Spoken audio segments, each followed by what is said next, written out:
Ja właściwie tak jak pamiętam, to Ravensbrück było w naszej rodzinie od najmłodszych moich lat. W tym sensie, że ja miałam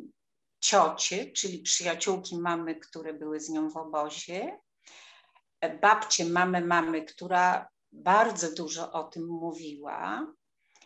i w zasadzie tak, to była ta pierwsza wiedza, którą posiadałam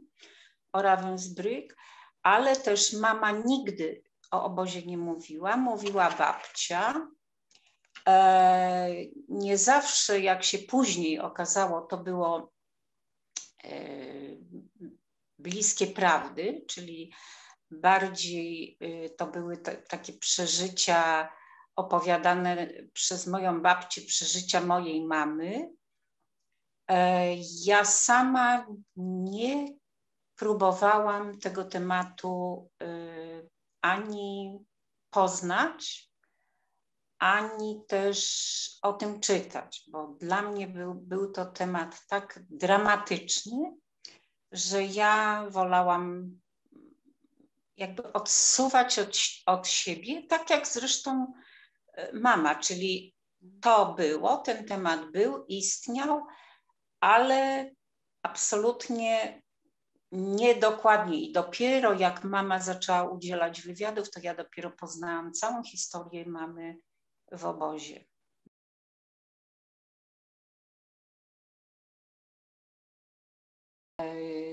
Dzisiaj jest to miejsce, które jest miejscem,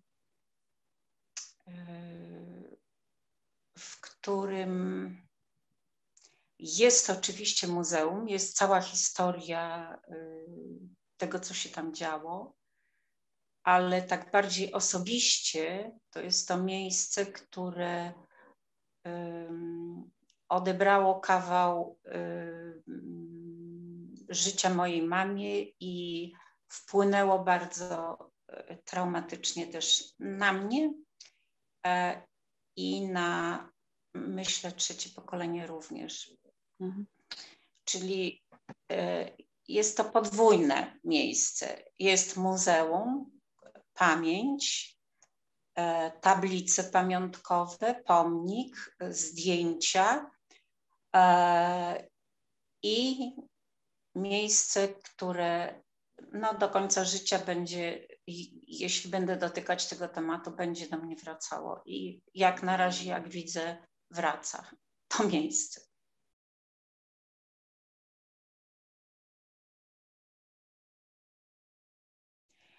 Ja chciałabym, żeby to miejsce było miejscem edukacji młodych ludzi, czyli żeby to miejsce nigdy nie stało się martwe, w sensie takim, że jest jakieś tam muzeum, no, część ludzi tam przyjeżdża, są jakieś takie wycieczki, ale chciałabym, żeby tam były spotkania z bardzo młodymi ludźmi, żeby ich edukować, żeby im uświadamiać, jak bardzo ważna jest historia i jaki wpływ ma na kolejne pokolenia to, co się wydarzyło poprzez tą straszliwą historię. I żeby trafiać do tych młodych ludzi poprzez różnego rodzaju warsztaty, poprzez spotkania też jeszcze, jeśli to będzie możliwe, z drugim pokoleniem, bo już to pierwsze pokolenie niestety no, parę osób tylko zostało, ale też pokazywać tym młodym ludziom oczywiście te filmy, które tak jak jest u was, że są wywiady z byłymi więźniami,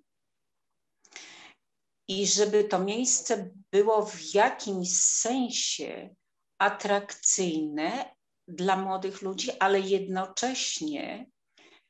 właśnie uświadamiało, że pamięć o historii musi być zawsze żywa, żeby człowiek mógł się dalej rozwijać i nie powtarzać błędów, a jednocześnie, żeby też pokazywać, że można też na tych negatywnych przeżyciach, które tam się wydarzyły, zbudować coś pozytywnego i że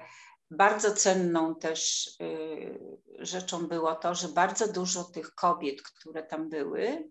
potrafiło jednak wybaczyć. To nie znaczy, że one odcięły się całkowicie od tego tematu, że nie miało to wpływu na ich życie codzienne, bo miało i to bardzo duży wpływ,